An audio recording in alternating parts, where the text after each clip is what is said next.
Hey guys, இன்னைக்கு என்ன வீடியோன்னு பார்த்தீங்கன்னா how to do Stoppie. இதுக்கு முன்னாடி how to do Wheelie ஒரு வீடியோ டுட்டோரியல் வீடியோ போட்டுருந்தேன். ஃபுல் ஸ்டெப் பை ஸ்டெப்பாக how to do Wheelie போட்டிருந்தேன். நிறைய கமெண்ட்ஸ் கொடுத்துருந்தீங்க, கிளியராக சொன்னீங்கன்னு சொல்லிட்டு. அது ஒரு 12,000 வியூஸ் போயிட்டு இருந்தது. ரொம்ப தேங்க்ஸ். ஸோ அந்த டுட்டோரியல் வீடியோவில் இன்னைக்கு என்னன்னு பார்த்தீங்கன்னா how to do Stoppie. Full Stoppie tutorial video போட போகிறோம். அது எந்த வண்டியில் பண்ண போகிறோம்னு பார்த்தீங்கன்னா Pulsar N160 தான் பண்ண போகிறோம். ஸோ இந்த வண்டியில் தான் how to do Stoppie video நான் உங்களுக்கு தரப்போகிறேன். இதுக்கு முன்னாடி பார்க்காத அந்த how to do Wheelie பார்க்காதவங்க டிஸ்கிரிப்ஷன் லிங்க் தரேன், போய் பாருங்கள். அது full step by step 10 minutes video, in and out எப்படி வண்டி கஸ்டமைஸ் பண்ணும் வீலிக்கு, அந்த மாதிரி ஃபுல் வீடியோ போட்டிருக்கேன். மறக்காமல் பாருங்கள் பார்க்காதவங்க. ஸோ இன்றைக்கி வந்து எப்படி ஸ்டாப்பி அடிக்குதுன்னு பார்க்கலாம். அகைன் க்ளோஸ்ட் என்வாயன்மெண்ட்டில் பண்ணுங்கள், பப்ளிக் ரோட்டில் பண்ணாதீங்க. ஸோ இன்றைக்கி என்ன இந்த வீடியோவில் என்னென்ன வரப்போகுதுன்னு பார்த்தீங்கன்னா, டயர் என்ன கண்டிஷனில் இருக்கணும், ரோடு எப்படி நீங்கள் செலக்ட் பண்ணணும், அதுக்கப்புறம் ஸ்டாப்பிக்கு தேவையான என்னென்ன டிப்ஸ் அண்ட் ட்ரிக்ஸ் ஃபுல்லாக இந்த வீடியோவில் பார்க்க போகிறோம். So welcome to the world of stunt riding. நான் தான் உங்கள் Damboy. வாங்க வீடியோக்குள்ள போகலாம்.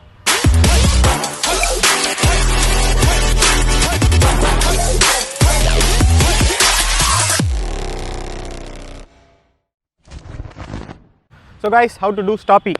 ஸோ ஃபஸ்ட்டு என்ன நம்ம ஸ்டாப்பி பண்ணுறதுக்கு முன்னாடி ஃபஸ்ட்டு என்ன நம்ம நோட் பண்ணணும்னா வண்டி கண்டிஷன். அதாவது ஃப்ரண்ட் டயர். இந்த ஃப்ரண்ட் டயர் பார்த்தீங்கன்னா நல்ல கண்டிஷனில் இருக்கும். இது இப்போ மண் தேஞ்சனால உங்களுக்கு தெரியல, தேய்ச்சி காட்டுறேன் பார்த்தீங்களா. நல்ல க்ரிப்பாக இருக்கணும், சாஃப்ட் காம்பவுண்டாக இருக்கணும். இந்த டயர் தான் மெயினே. ஏன்னா டயர் தான் ரோட்டில் க்ரிப்பு பிடிச்சி ஸ்டாப்பியாக வைக்க போகுது. ஸோ டயர் கண்டிஷன் ரொம்ப நல்லா இருக்கணும். இது வந்து பார்த்திங்கன்னா ஸ்டாக் டயரு. நான் ரெக்கமெண்ட் பண்ணுறது என்னது பார்த்தீங்கன்னா, நம்ம ரேசிங்லாம் சூப்பர் பைக் டயர்ஸ் கிடைக்கும். ரேசிங் பார்த்தீங்கன்னா CBR 600 அந்த மாதிரி ரேஸ் ஓட்டும் போதெல்லாம் ஃப்ரண்ட் அண்ட் பேக் டயர் பார்த்தீங்கன்னா ரொம்ப சாஃப்ட் காம்பவுண்ட். இது பார்த்தீங்கன்னா ஹார்ட் அண்ட் சாஃப்ட் மிக்ஸ் ஆகிடும்.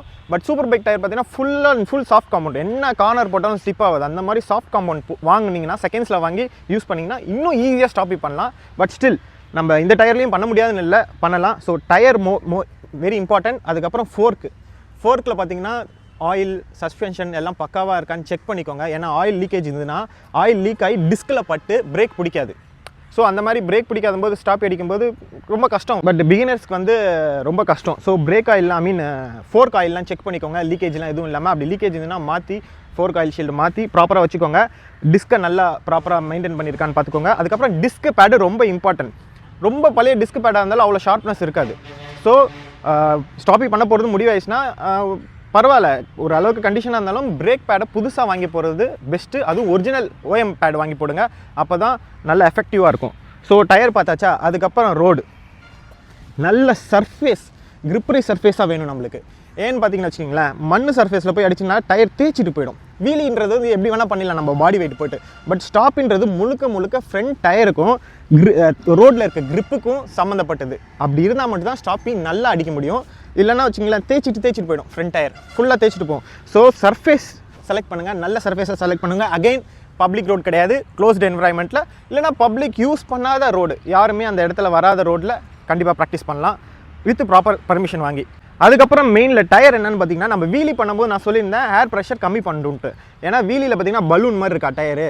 ஸோ ஏர் ப்ரெஷர் கம்மி பண்ணிங்கன்னா ஃப்ளாட் ஆகிடும். ஸோ லெஃப்ட் ரைட்டு அவ்வளோ ஓடாது, கொஞ்சம் பாடி பேலன்ஸ் பண்ணி வீலி பண்ணிடலாம். அதே மாதிரி தான் ஸ்டாப்பியில் என்னென்னா, எதுக்கு டயர் கம்மி பண்ணணும், ஏர் ப்ரெஷர் கம்மி பண்ணணும்னு பார்த்தீங்கன்னா ஒன்றும் இல்லை, சிம்பிள். இதுதான் என் ஃபிங்கர். இதில் தேய்க்கும் போது பார்த்தீங்களா ஈஸியாக வலிக்கிட்டு போகும். அதே நீங்கள் ஃப்ரண்ட் டயரில் கொஞ்சம் ஏர் ப்ரெஷர் கம்மி பண்ணிச்சிங்கன்னா இவ்வளோ ஃப்ளாட் ஆகிடும். இப்போ தரையில் குத்துறதுக்கு இதுக்கும் டிஃப்ரென்ஸ் தெரியுது பார்த்தீங்களா. இதுதான் grip. ஸோ எவ்வளோக்கு காற்று கம்மி பண்ணுறீங்களோ அவ்வளோ grip-ஆக இருக்கும். அதுக்கும் ரொம்ப கம்மி பண்ணக்கூடாது. ஒரு 15 to 20 ப்ரெஷர், ஏர் ப்ரெஷர் 20ன்றது கொஞ்சம் அதிகம், 15 ப்ராப்பராக இருக்கும். கொஞ்சம் ஃப்ளாட் ஆகி நல்ல grip கொடுக்கும் ரோட்டில் ஸ்டாப்பி பண்ணும்போது. ஸோ டக்குன்னு தேய்ச்சிக்கிட்டு போகாமல் நல்ல grip-ஆகி நிற்கும், ஈஸியாக ஸ்டாப்பி பண்ணலாம். ஸோ ஏர் ப்ரெஷர் கம்மி பண்ணோம். அதுக்கப்புறம் வாங்க. ஸோ ஸ்டாப்பி பண்ணுறதுக்கு ஸ்பீடு பார்த்தீங்கன்னா 40-15லாம் அவசியமே கிடையாது. அது ரோலிங் ஸ்டாப்பி பண்ணேன். ஃபஸ்ட்டு ஸ்டாப்பி பண்ணுறதுக்கு, அதாவது பிகினர்ஸ் இனிஷியலில் ஸ்டாப்பின்னா என்னன்னு எக்ஸ்பீரியன்ஸ் ஆகிறதுக்கு பார்த்தீங்கன்னா 15 km ஸ்பீடில் வந்தாலே போதும், தாராளமாக போதும். வந்துட்டு ஃப்ரண்ட் பிரேக்கு வந்து பார்த்திங்கன்னா உடனே லாக் பண்ணக்கூடாது.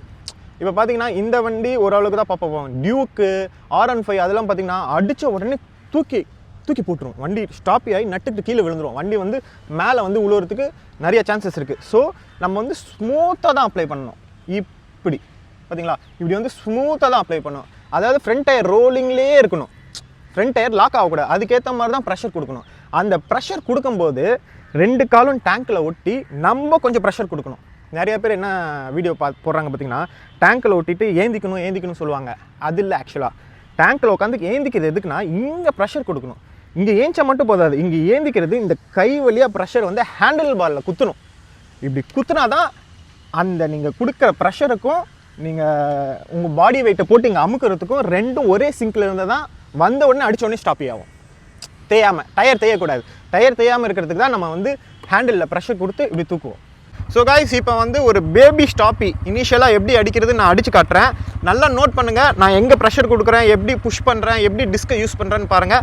அதுக்கு முன்னாடி எப்போவுமே ப்ராக்டிஸ் பண்ணுறதுக்கு முன்னாடி ஹெல்மெட், ஜாக்கெட் அண்டு நீ பேட்ச் எல்லாமே ரொம்ப இம்பார்ட்டன்ட். சேஃப்டி தான் நம்மளுக்கு ரொம்ப ரொம்ப இம்பார்ட்டன்ட். ஏன்னா வீலி பார்த்தீங்கன்னா வீலி அடித்து கீழே விழுந்தால் வண்டி தனியாக போயிடுவானா, ஸ்டாப்பி அடித்து கீழே விழுந்துன்னா இந்த வண்டி நம்ம பேக்லேயே வந்து இடிக்கும். ஸோ ஜாக்கெட் ரொம்ப இம்பார்ட்டன்ட். அதுவும் ஸ்பைனல் கார்டு இருக்கிற ஜாக்கெட் போடுறது very very important. So safety கியர்ஸ்க்கு மட்டும் நல்லா செலவு பண்ணி நல்ல கண்டிஷனில் சேஃப்டி கியர்ஸ் வாங்கி போடுங்க. ஸோ ஏதோ தானோன்னு போடாதீங்க. சேஃப்டி ரொம்ப இம்பார்ட்டன்ட். ஏன்னா நம்ம சேஃபாக இருந்தால் தான் அகைன் ஸ்டன்ட்ஸ் பண்ண முடியும். ஸோ வாங்க பேபி ஸ்டாப்பி பண்ணலாம்.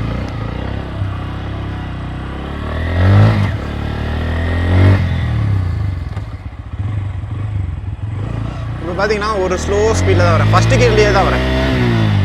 ஒரு புஷ் பார்த்தீங்களா எவ்வளோ ஸ்மூத்தாக, டயர் தேயவே இல்லை. டிஸ்க் அடிக்கும்போது ஒரு புஷ்.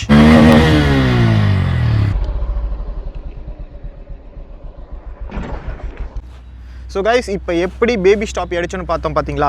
அந்த கடைசியில் தூக்கி நிற்க வைக்கும்போது நான் ஒரு ப்ரொஃபஷனலாக நான் நிற்க வச்சிட்டேன். நிறைய பேர் என்ன பண்ணுவாங்க, டிஸ்கை பிடிச்சிக்கிட்டே இருப்பாங்க. ஸ்டாப்பி ஆகிடுச்சுன்ட்டு பிடிச்சிட்டே இருந்தீங்கன்னா அப்படியே கவுந்து அடிச்சுடணும். அந்த டைமில் ரிலீஸ் பண்ணும். அந்த ஸ்லோ மோஷனில் நல்லா பார்த்தீங்கன்னா நல்லா ஹைட் வரும்போது ஃப்ரண்ட் பிரேக்கை ரிலீஸ் பண்ணி விடுவேன்.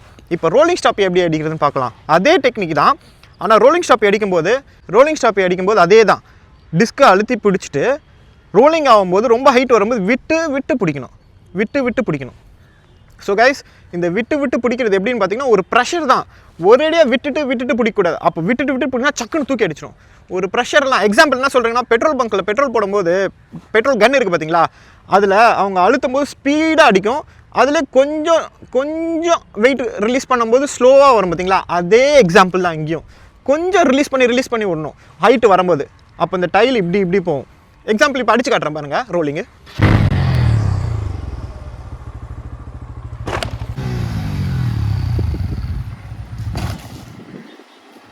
ஸோ கைஸ், இப்போ எப்படி ஸ்டாப்பி பண்ணுறது உங்களுக்கு புரிஞ்சிருக்கும். Road, tyre, front disc, so இதெல்லாம் மெயின்டைன் பண்ணி நம்ம ஸ்டாப்பி பண்ணணும். இப்போ இதில் என்ன ஒரு டிஸ்அட்வான்டேஜ்னு பார்த்தீங்கன்னா, வீலியை விட ஸ்டாப்பி தான் ரொம்ப அட்ராக்ஷனாக இருக்கும். ஆனால் வீலியை விட ஸ்டாப்பி தான் ரொம்ப டேஞ்சரஸ் ஸ்டன்ட்ஸு. ஏன்னு பார்த்தீங்கன்னா, பார்க்க ஈஸியாக தான் இருக்கும். கொஞ்சம் டிஸ்க்கு மட்டும் கொஞ்சம் ஹெவியாக அழுத்திட்டோம்னு வச்சுக்கிங்களேன், நல்லா ஹைட் வந்து கவுந்து அடித்து விழுந்துடும். பேக் டயல் வந்து நம்ம ஹெட்டுலேயோ முதுலேயோ வந்து டம்முன்னு அடிக்கும். ஸோ ரொம்ப ரிஸ்க்கு. அந்த ரிஸ்க்கு இல்லாமல் ஸ்டாப்பி என்ன பண்ணணும்னா பேபி ஸ்டாப்பி. அந்த மாதிரி ஒரு 500லேருந்து 1000 வாட்டி பேபி ஸ்டாப்பி அடித்து ஏன்னா நம்ம வீலியில் இருக்கும்போது தெரியும் என்ன ஹைட்டு வருதுன்ட்டு. ஸ்டாப்பியில் பின்னாடி என்ன ஹைட்டில் இருக்குன்னே தெரியாது. அதுக்கு தான் அந்த 500 வாட்டி 1000 வாட்டி நீங்கள் ஸ்டாப்பி பண்ணி பழகணும். அப்படி பண்ணி பழகும்போது இந்த ஹைட்டில் இவ்வளோ ஃப்ரீயாக மூவ் ஆகுது வண்டி, இந்த லோ ஹைட்டில் இவ்வளோ டிஸ்க் அடிச்சா தான் வண்டி மூவ் ஆகுதுன்னு உங்களுக்கு வந்து என்ன சொல்கிறது, ரீட் ஆகும். உங்கள் ஹேண்ட் வந்து ரீட் ஆகும். இந்த ஹேண்டு வந்து எப்போவுமே ரீட் ஆகிடுச்சுன்னா லெக் பிரேக் மாதிரி தான். வீலியில் எப்படி லெக் பிரேக் ரீட் ஆகுதோ பண்ணி அதே மாதிரி தான் ஃப்ரண்ட்லேயும் டிஸ்க்கு பிடிச்சி இது வந்து ரீட் ஆகிடும். கை ஒரு அளவுக்கு மேலே இதுக்கு மேலே ஹைட்டு போய்டும்னு சொல்லிட்டு ஆட்டோமேட்டிக்காக நீங்கள் விடணும்னு நினைக்கிறதுக்குள்ளே கை விட்டுரும். ஏன்னா கை வந்து ரீட் ஆகிடும்.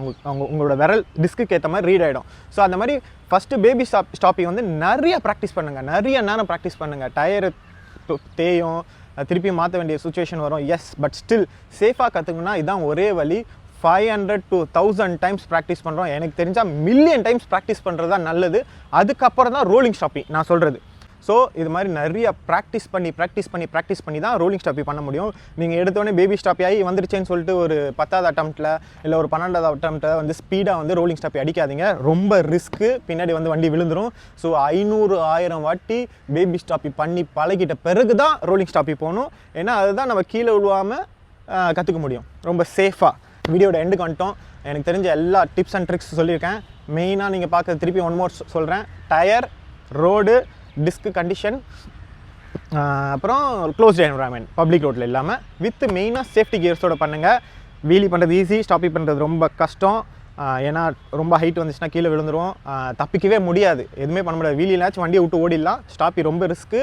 பட் ஸ்டில் நிறைய ப்ராக்டிஸ் எடுங்க, நிறைய நேரம் ப்ராக்டிஸ் எடுத்து பண்ணுங்கள். ஸோ இதே மாதிரி நெக்ஸ்ட்டு கமெண்ட்ஸ் பண்ணுங்கள் என்ன டுட்டோரியல் உங்களுக்கு வேணும்னு சொல்லிட்டு. வீலி ஆல்ரெடி கொடுத்துருக்கேன், நெக்ஸ்ட்டு வந்து ஸ்டாப்பி கொடுத்துருக்கேன், அதுக்கப்புறம் டோனட், போனட்ஸ், ட்ரிஃப்ட்டு, வேறு என்னென்ன டிப்ஸ் வேணுமோ கமெண்ட் பண்ணுங்கள், கண்டிப்பாக நான் அந்த வீடியோவும் போடுறேன். ஸோ இதே மாதிரி நெக்ஸ்ட் டுட்டோரியல் வீடியோவில் பார்க்கலாம். Bye bye guys.